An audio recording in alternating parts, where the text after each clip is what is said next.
Hello everyone, welcome to dear English. आप सभी का स्वागत है डियर इंग्लिश में, आपके खुद के एक पर्टिकुलर प्लेटफॉर्म पर, जहां पर हम इंग्लिश से रिलेटेड बहुत सारी चीज़ों को अपने अकॉर्डिंग इम्प्रूव करेंगे और अब खुद को एज अ स्किलफुल बनाएंगे और बहुत ही इंप्रेसिव तरीके से अपनी फ्लुएंसी को इंक्रीज करेंगे।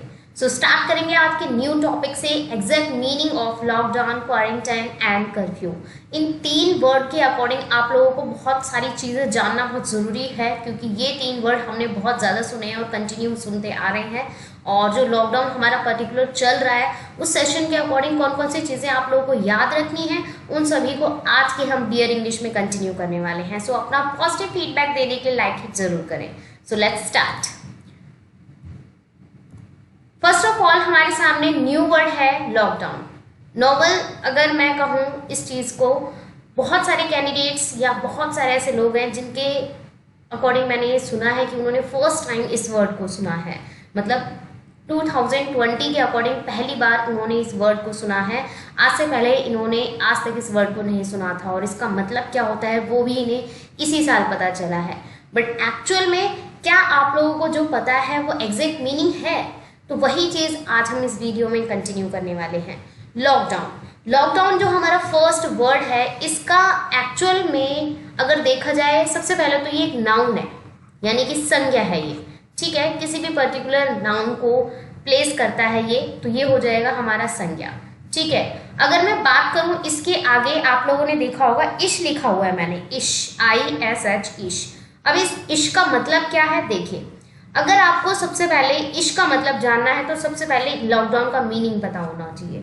तो लॉकडाउन का मीनिंग होता है एकांतवास। याद रखेंगे आप लोग, एकांतवास इसका एक्चुअल मीनिंग होता है। एकांतवास का मतलब अगर देखा जाए, जरूरी नहीं है कि अकेले रहकर टाइम स्पेंड करना है फैमिली के साथ, फ्रेंड सर्कल के साथ, उस चीज़ को हम कंटिन्यू कर रहे हैं। इट मीन्स हम एक ही जगह पर वास कर रहे हैं, तो वो चीज़ हमारा क्या हो जाएगा, लॉकडाउन, ठीक है।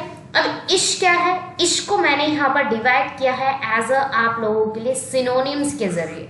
सिनोनिम्स यानी कि पर्यायवाची, ठीक है। आप लोगों को मीनिंग पता होना चाहिए। इश अगर आप लोगों को अच्छे से याद रखना है, इश के अकॉर्डिंग आई से बन जाता है हमारा आइसोलेशन।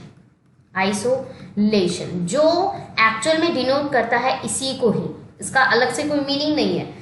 तो वो चीज़ आप लोगों को अच्छे से याद रखना है। आइसोलेशन भी एज अ पर्टिकुलर, जहाँ पर किसी भी व्यक्ति को एकांतवास दिया जाता है, उसका ट्रीटमेंट किया जाता है, उसके जरिए वो हो जाता है हमारा आइसोलेशन, जहाँ पर एकांतवास देकर उसे ट्रीट किया जा रहा है, ठीक है।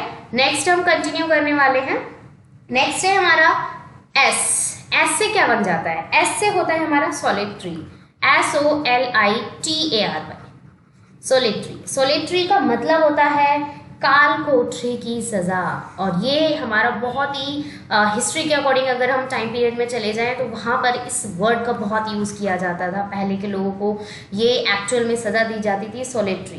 तो ये भी एज अ सिनोनिम है लॉकडाउन का ही। फिर है हमारे सामने एच। एच का मीनिंग होता है holding cell. Holding cell. Holding cell क्या होता है? होल्डिंग सेल होता है तय खाने की या तय खाने में बंद कर देना, तय खाने में बंद कर देना। तो ये भी एक्चुअल में लॉकडाउन का ही एक क्या है, सिनोनिम है, पर्यायवाची शब्द है। तो इन तीनों ही वर्ड से आप लोगों को लॉकडाउन अच्छे से क्लियर हो गया होगा, इसका मीनिंग क्या होता है ये भी क्लियर हो गया होगा। और ये जो पर्टिकुलर एज अ वर्ड है, ये अपकमिंग ऑल एग्जाम्स में आप लोगों से पूछा आ सकता है, चाहे वो किसी भी एग्जाम के अकॉर्डिंग हो। तो ये वर्ड आप लोगों को अच्छे से याद रखना है। सो नेक्स्ट वर्ड की तरफ बढ़ेंगे। फिर है हमारा क्वारंटाइन, और इसके आगे मैंने ड्रिस करके एक वर्ड लिखा हुआ है। तो क्वारंटाइन का मतलब क्या होता है? सबसे पहले तो क्वारंटाइन है क्या? क्वारंटाइन है एक वर्ब, यानी कि एक क्रिया है, किसी काम के करने या होने को एज अ एक्शन को, किसी भी एक्शन को वर्ब कहा जाता है, क्रिया कहा जाता है। तो यहाँ पर ड्रिस क्यों लिखा हुआ है मैंने? क्योंकि इसके भी पर्टिकुलर सिनोनिम्स हैं, जिससे आप लोगों को क्वारंटाइन का मीनिंग अच्छे से क्लियर हो जाएगा। तो सबसे पहले तो हम क्वारंटाइन का मीनिंग समझ लेते हैं। क्वारंटाइन का मतलब होता है एज अ अकेलापन, जहाँ पर उसके साथ कोई भी नहीं है, ना उसके फ्रेंड्स हैं, ना उसकी फैमिली है, ना कोई अदर है, उसे बोला जाता है क्वारंटाइन। और वो सूनापन की तरह अपनी लाइफ को व्यतीत कर रहा है। एक्चुअल में मीनिंग इसका ये बनेगा, ठीक है। तो ड्रिस के अकॉर्डिंग जो सिनोनिम्स हैं वो भी हम क्लियर कर लेते हैं, आप लोगों को एक्चुअल में पता चल जाएगा। डी से होता है हमारा डिसोलेशन। डिसोलेशन का मतलब होता है तन्हाई, ठीक है। क्वारंटाइन का मतलब जहां पर बिल्कुल अकेला पर्सन है वो। आर से होता है हमारा रिमोटनेस।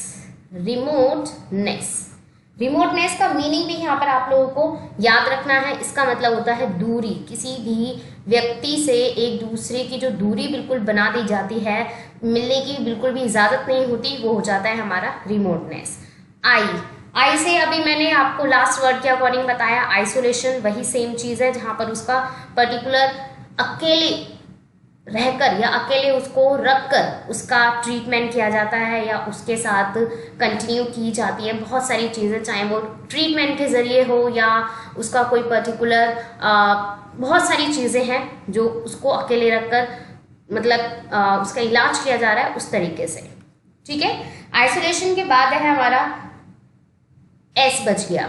एस का मीनिंग होता है सैग्रीगेट। सैग्रीगेट का मतलब क्या होता है? देखिए, सैग्रीगेट का मतलब अगर मैं बात करूं यहाँ पर, सैग्रीगेट का मतलब होता है पृथक करना। ये साइंस का वर्ड है। पृथक करना यानी कि उस चीज को अकेला कर देना या उस व्यक्ति को बिल्कुल अकेला कर देना, तो वो हो जाता है हमारा सैग्रीगेट। तो ये 4 वर्ड से आप लोगों को क्वारंटाइन का मतलब पता चल गया हो गया। यहाँ पर अगर देखा जाए किसी के साथ किसी को जोड़ा नहीं गया है, अकेला बिल्कुल अलोनलीनेस जो फील होता है वो चीज यहाँ पर इस वर्ड के अकॉर्डिंग कंटिन्यू की गई है। सो नेक्स्ट वर्ड की तरफ बढ़ेंगे। एक वर्ड है हमारा कर्फ्यू। इसके बारे में हमने बहुत सुना हुआ है, वैसे नॉर्मल, ज्यादा ऐसा कुछ नहीं है कि हमने फर्स्ट टाइम सुना है इसको, ये हमने कई बार सुना है। तो ये हमारा नाउन एंड वर्ब दोनों है, ठीक है, नाउन एंड वर्ब दोनों है और डिपेंड करता है कि किस सिचुएशन में इसका यूज किया गया है। और इसका मैंने एक छोटा सा वर्ड दिया गया है, आप इसको LTR भी पढ़ सकते हैं, लिटर भी पढ़ सकते हैं, ताकि आप लोगों को पता चल जाए कि सिनोनिम के अकॉर्डिंग आप लोगों को ये लर्न रखना है। तो एल से क्या बन जाता है हमारा?